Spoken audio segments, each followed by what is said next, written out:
Alright, so we're actually going to start kind of kneeling. We're going to work to spread those knees out as far as we can. Alright, and those feet are going to kind of go out to the side as well, almost like a frog position. And we're just going to kind of push back into that very, very gently. Kind of feel that stretch through the inside of those hips. We're going to kind of hold here, kind of breathe here. If you bring those feet together, you're going to kind of lose that stretch and it's not really going to do as much. So really try to keep those feet out wide, kind of that frog stance. Breathing into it as you sink back.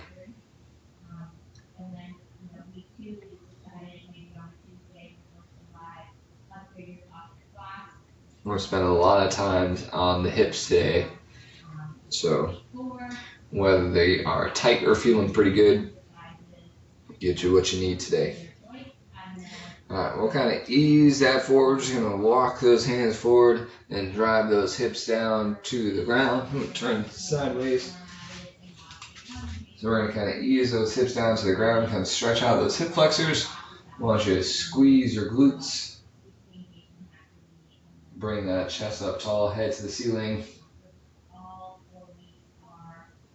Then we're going to once more kind of switch that back. Pushing back. Gently, gently, gently. May feel a little bit better this second time around. The wider those knees are, the better, depending on where your limitations are, where your mobility is.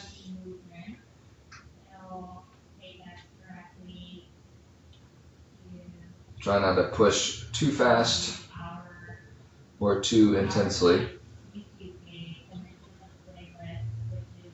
Then we go one more time, walking that forward, pushing those knees, or pushing those hips to the ground, bringing that top of the head up just high.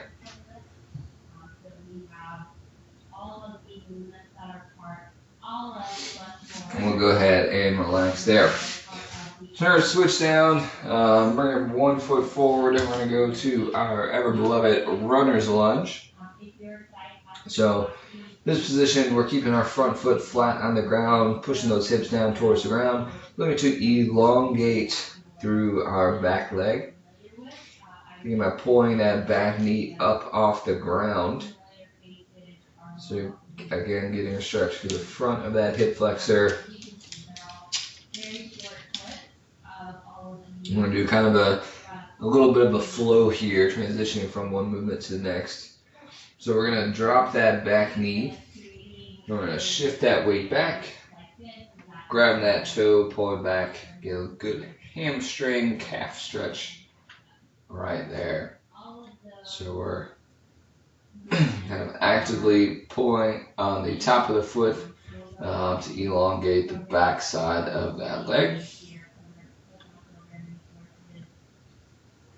Now we're going to shift back forward, this time keeping that knee down into our lizard stretch. So a little less weight on this lizard. I want you to focus more on that front knee, this knee, kind of pushing that out to the side just a little bit. Just like that kneeling stretch that we did in the beginning, kind of work to open up those hips. Still pushing these hips down towards the ground.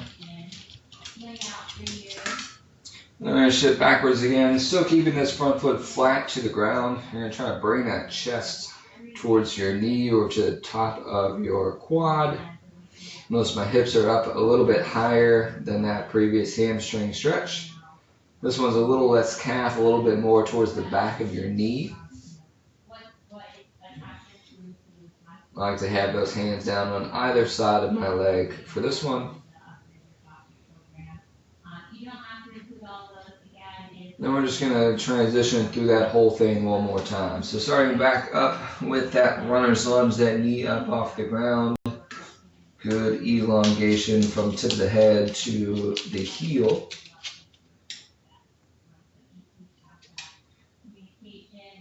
Trying to find some relaxation through those hips in these positions. We'll drop that back knee down, shift our weight backwards, and pulling our toe back on this one. So again, notice this back hip kind of sitting on the heel. So we're just focus on this single leg out in front.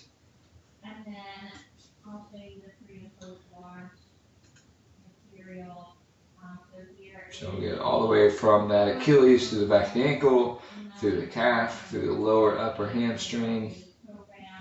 Then we're going to push that foot forward, slide our weight back into that lizard lunge. So if you want to, you can work to break those arms down to the elbow.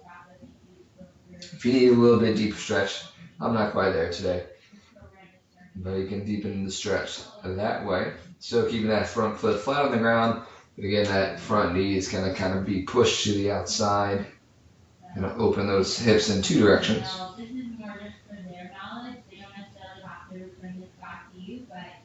Hold here for a few more seconds. And then we're going to push back again, kind of straddling the leg with those two hands. Bring that chest down towards our knee. Deepen the stretch through that lower hamstring, back of the knee.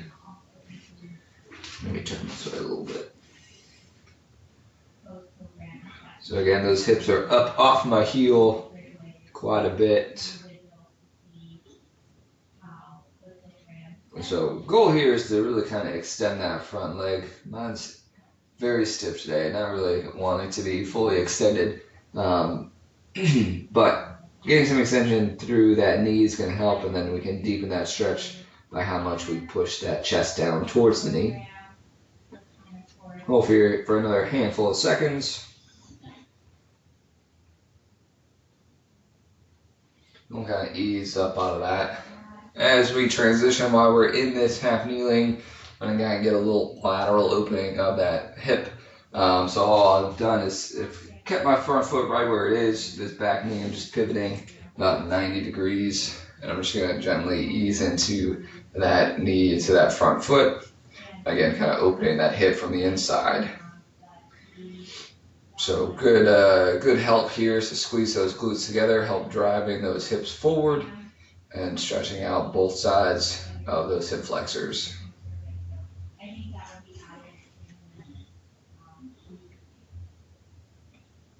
We'll ease out of that, and we're going to switch over to the other side, putting that foot flat on the ground. We're going to extend our back leg. We've got our runner's lunge. And again, this one we are looking for length from the top of the head through the heel. Think about pulling that knee up off the ground.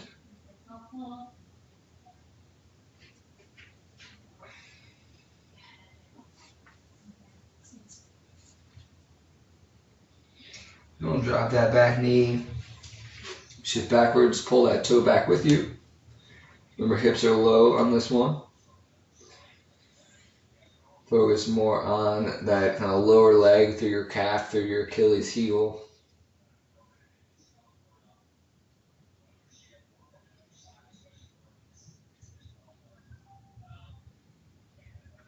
So you don't have to necessarily crank down those toes as hard as possible, but just giving a little tension on there just to promote that stretch response.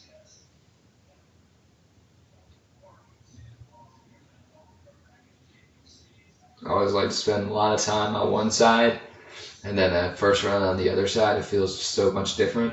Like you're a lot more limited. So we'll go ahead and push that toe back down, take that weight going back forward, but we're going to keep that knee down for that lizard lunge. So pretty much the same as that runner's lunge, but we're just dropping that knee. That's just allow us to get a little bit deeper with that torso. And again, that front knee is going to fall a little bit more to the outside. And we can deepen that stretch by walking those hands out or breaking that down to the elbows.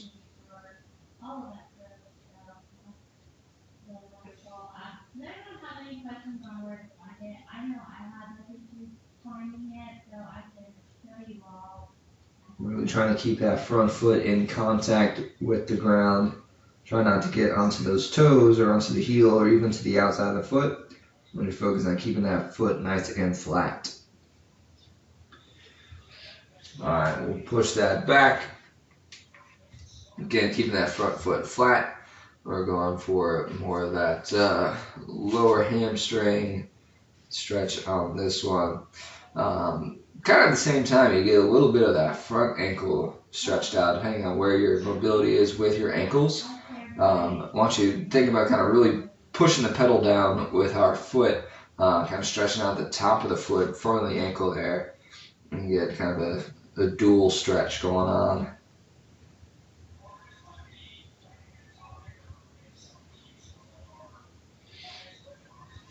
And I'm looking to extend through that knee, extend through that ankle, flex through that hip, bringing that chest to the knee. We'll go one more time through all those. So we'll get back to that runner's lunge with that back knee up. Create that length. Really push that heel away, push that head away. You can be very active in those arms here as well if you'd like to. Kind of actively pushing down into the ground. I go up on my fist here, but if you want to, you certainly push those palms down. You get a little wrist flexion there too. You get all kinds of stretching in these positions. So we'll go last 5 seconds here. Then we'll drop that knee down, shift it backwards, take that toe with you. Kind of the opposite here. This time we're flexing our foot as much as we can, trying to stretch out the backside. So I know we've talked about this before, but kind of active versus passive stretching. So active, you are kind of engaging the opposing muscle group to stretch out the intended muscle group. So for this example, us actively kind of pulling our toes, we are actively contracting the front of our shin here, which is inversely stretching out the backside. So that's what we call active stretch. Passive stretch is usually with gravity. Think about just kind of your runner's lunge position. Let's actually switch back over. So even this position here is quite a bit of a passive stretch, because we're just letting the weight of our torso be pulled down by gravity, and that's creating a stretch reflex through our hamstring. So we're not really actively engaging anything here, but you can actively engage through your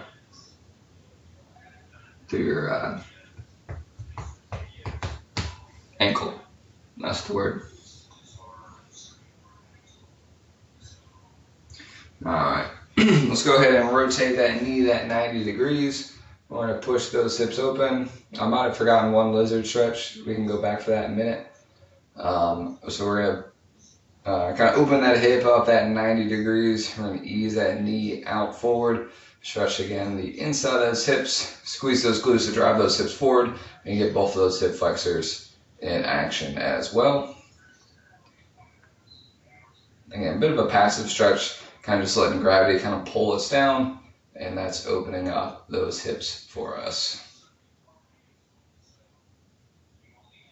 So we'll hang here about 10 more seconds. We'll switch over to that lizard lunge on this side, and that should finish us up.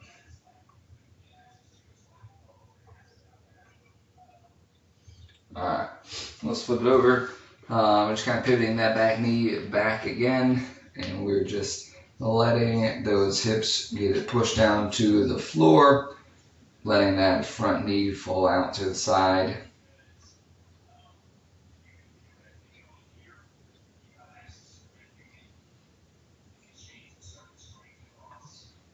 So that's a kind of a good thing to remember. If your hip flexors get tight, there's a way that you can kind of activate the backside, your glutes, and that should help pull open the hip flexors.